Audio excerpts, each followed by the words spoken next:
Welcome to my presentation. My name is Hautoni Johannes H.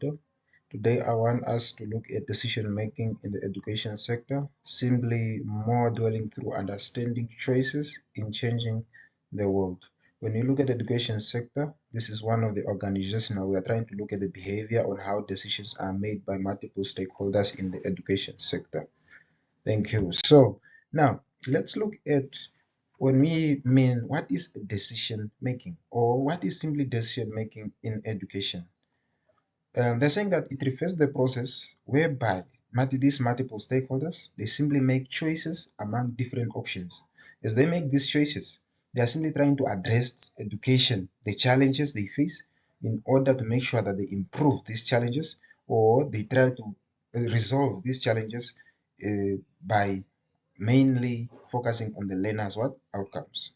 Now, these multiple stakeholders, such as teachers, policymakers, as well as principals, as well as school boards, why do they simply make decision, or why is that decision making is important in the education sector? The decision made by educational leaders or teachers, multiple stakeholders, as I said, directly have a very great impact on the learners' learning, school culture, and the overall effectiveness of the education of a Namibian child. Now, we need to make sure that in this presentation, we are trying to explore how teachers, how principals, multiple stakeholders that simply comprise in the education sector navigate the complexities and try to focus on this diverse or the environment as well as the data and how important it simply inform its choices. Now, we today in education, we find that or when we try to look at the environment in the education or in today's 21st education, we find that we mainly the decision making focuses on the environment in which the school is, how the curriculum simply changes, that was our policies, multiple policies changing, as well as the data overload. Now, quickly let's look at the diversity in schools. Schools today have learners from various cultural, linguistic, and socio-economic backgrounds, meaning that mostly schools they are from different regions. These regions comprise of different languages, but you find that these learners come together and learn together. We have one of the special schools in Namibia, which is called Vision School. You find that these learners are from multiple backgrounds and they are from different regions. One speaks Kavango, the other one speaks Oshiwambo, and many other from multiple regions. Now, let's look at the policy changes. Decision making also involves the change in policies, such as what? Education policies, like those related to curriculum, how learners are supposed to be assessed, are simply constantly evolving, meaning that they are gradually changing. Leaders to stay informed as well as they should be adaptable, meaning that these leaders they make sure that they should be on the lookout of the curriculum so that they address most of this. So you notice that the curriculum changed from, that is especially mathematics, we had three levels, that is core, extended, as well as higher level, but now we find that we only have two, that is extended and AS, which is advanced subsidiary.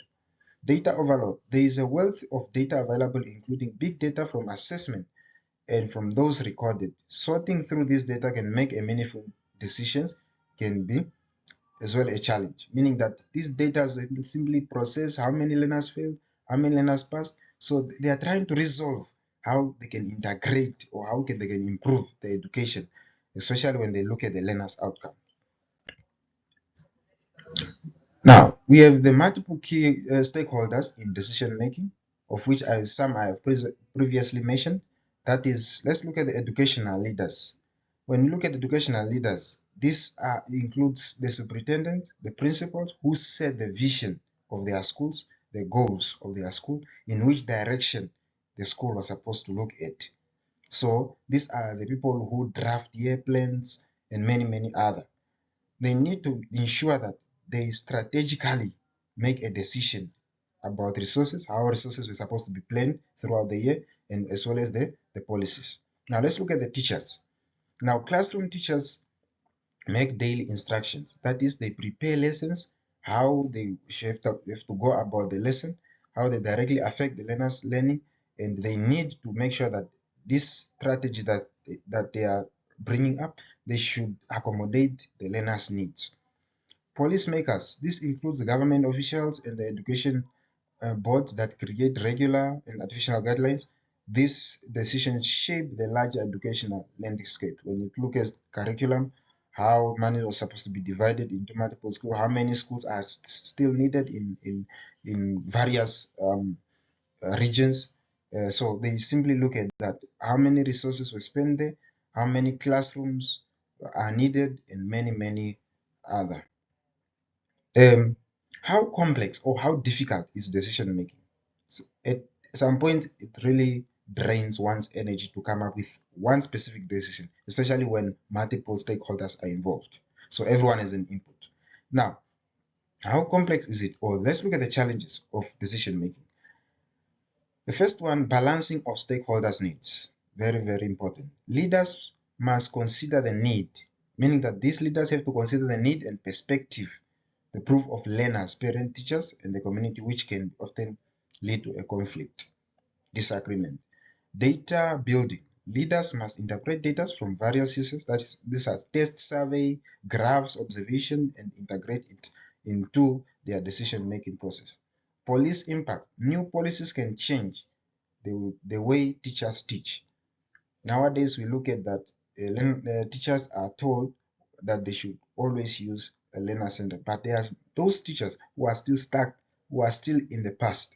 So introducing a new curriculum may require additional training as well as resources. So this needs teachers to be built on how we can use learner center, as well as the curriculum have changed. You find that we didn't have resources, new textbooks on how we can teach this new curriculum, as well as training, professional development, very important, such as what workshop, you can include such. How does data-driven influence decision making? Before we look at how it influences, let's look at what is data-driven decision making. This is another strategy on how data is used to analyze or to inform decisions. So this is a very major, or it's important because it helps educators understand what works and what doesn't simply works for this learner's learning. Let's look at the types of data. We have standardized test scores as well as ethical consideration. Now, when we look at standardized test scores, a formative assessment is involved, meaning that this is the one that assists the gauging of learners' understanding, giving feedback surveys, providing insight into school climate. Ethical consideration. Educators must use data responsibly, ensuring student privacy is protected. There was a time, nowadays you find that there's a certain region always people tend to blame, which is Wangwena, of which is not good. Somehow, some way, there was no ethical consideration. So ethical consideration should be integrated. That is, educators must use data responsibly, ensure that students' privacy is protected. Common challenges, informing overload.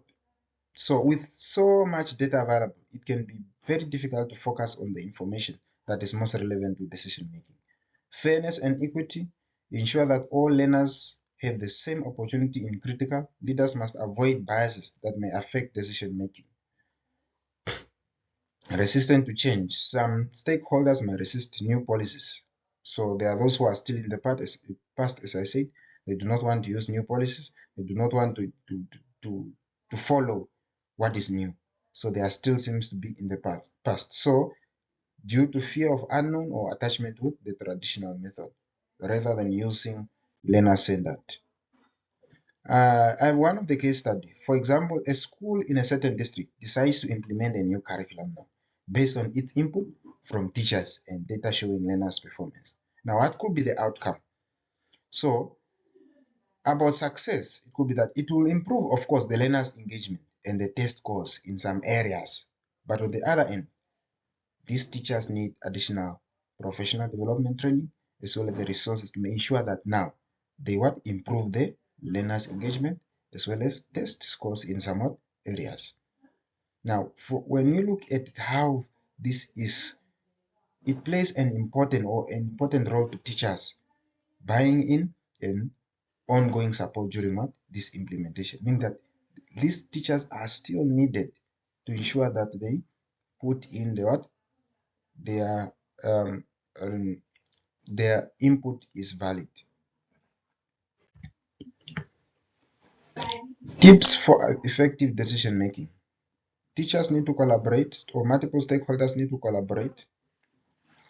That is, when you look at collaboration, mean that you should engage these teachers, parents, community members to gather a diverse perspective on a certain challenge to come up with a solution. So multiple stakeholders need professional development, that is providing training to staff to help them understand new activities and how to incorporate data into their teaching strategy. Focus on actionable data. You need to prioritize data analysis that leads to clear, actionable insight rather than the getting of a large database. Now, the impact on decision or on learner success is that a short term is that some decisions might lead to quick improvements, while others it's a very, very long term. Examples that introducing new teaching methods that cater a diverse learning styles can enhance learners' engagement. Negative, we look at imposing strict disciplinary action which without understanding a learner's background can really harm and also can threaten learners' learn. Establishing a process to gather feedback on decision, use that information to make sure that this education improves. Now, in conclusion, when you look at decision making, it highlights the importance of informed and inclusion decision making in navigating challenges in education. All stakeholders should gather to improve education sector using data wisely and being open to change. Otherwise, effective decision making can lead to significant positive change in education, especially in the learner's life. With the references where I retrieve the information, you can always share. That is full Hedis, Latham, Mekan, as well as Parad. So these are the links where you can also search in more information about decision making in the education sector. This is my own channel. Welcome to this. Mostly I'll be dropping videos about organizational behavior. Please like and subscribe, as well as try to make some comments where I can make some changes.